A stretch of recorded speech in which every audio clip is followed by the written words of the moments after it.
विंटरमध्ये तुम्ही तुमच्या बाळासाठी बेबी लोशन नक्की वापरू शकता। या 3 कंपन्यांचे त्यांचे सोपही आहेत, तेही तुम्ही वापरू शकता। या सर्व प्रोडक्ट्सची लिंक डिस्क्रिप्शन बॉक्समध्ये दिली आहे, तर तुम्ही नक्की ती चेक करून पहा। अनेकदा पेरेंट्स खूप जास्त कडक पाणी वापरतात हिवाळ्यामध्ये जास्त थंडी असते म्हणून, परंतु हे अतिशय चुकीचं आहे। त्याच्यामुळे बाळाच्या शरीरामधलं नमस्कार, मी डॉक्टर पंकजा पाटील साळुंखे। मी एक बालरोगतज्ञ आहे आणि एका चिमुकलीची आई सुद्धा। प्रत्येक सीझन बदलत असताना मुलांना अनेकदा ट्रान्झिशनमधून जावं लागतं आणि त्यामुळे त्यांच्या आरोग्यावरती तसेच त्यांच्या स्किनवरती खूप परिणाम होत असतात। आपण यापूर्वी उन्हाळ्यामधल्या टिप्स किंवा उन्हाळ्यामध्ये स्किन केअर कशी करायची याचा व्हिडिओ बघितला होता, पण आता आलेला ऋतू आहे तो म्हणजे हिवाळा। हिवाळा सर्वांनाच खूप आवडत असतो, परंतु या हिवाळ्यामध्ये अनेकदा मुलांना ड्राय स्किन होणे, डायपर एरियामध्ये रॅश होणे, ओठ कोरडे पडणे, कधी-कधी तर हा ड्रायनेस इतका जास्त असतो की त्याच्यामधून रक्तही येऊ शकतं। या सगळ्या गोष्टींवरती मात करण्यासाठी मी आज तुम्हाला काही टिप्स देणार आहे, तर व्हिडिओ शेवटपर्यंत नक्की बघा। व्हिडिओ तुम्हाला आवडला तर नक्की लाईक बटन दाबा आणि सबस्क्राईब करा आणि जास्तीत जास्त पेरेंट्ससोबत शेअर करा।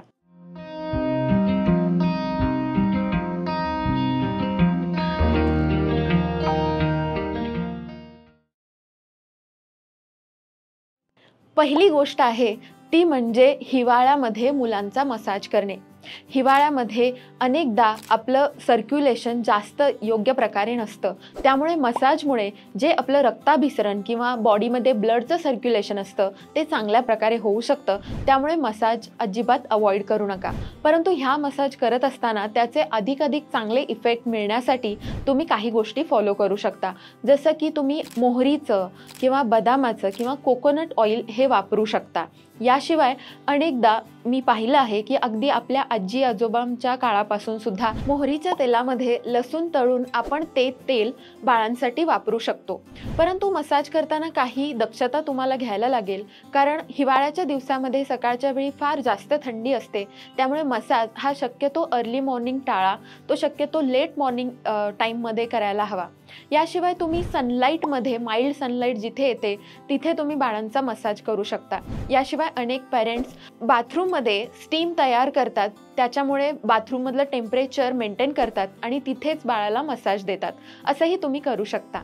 दुसरा मुद्दा म्हणजे बाळाची अंघोळ ही तुम्ही कमीत कमी टाईममध्ये करण्याचा प्रयत्न करा। 5 मिनिटापेक्षा जास्त बाळाला अंघोळीमध्ये देऊ नका। याशिवाय हिवाळ्यामध्ये बाळाला रोज अंघोळ घालण्याची अजिबात गरज नाही। तुम्ही 1 दिवस आड बाळाला अंघोळ घालू शकता, तसेच ज्या दिवशी अंघोळ घालणार नाही त्या दिवशी तुम्ही नॉर्मल स्पॉन्जिंग बाळाला करू शकता। तिसरी गोष्ट म्हणजे बाळाला अंघोळ करत असताना कशा प्रकारे पाणी वापरायला हवं। अनेकदा पेरेंट्स खूप जास्त कडक पाणी वापरतात हिवाळ्यामध्ये जास्त थंडी असते म्हणून, परंतु हे अतिशय चुकीचं आहे। त्याच्यामुळे बाळाच्या शरीरामधलं मॉइश्चर कमी होतं आणि बाळाची स्किन जास्त ड्राय होते। त्यामुळे पाणी हे ल्यूक वॉर्म असलं पाहिजे। पाणी बाळाच्या अंगावर घालण्यापूर्वी तुम्ही ते पाणी स्वतःच्या हातावरती किंवा एल्बोवरती ट्राय करू शकता आणि मगच बाळाला अंघोळ घाला। याच्यामुळे बाळाच्या शरीरातलं मॉइश्चर जास्त प्रकारे जाणार नाही।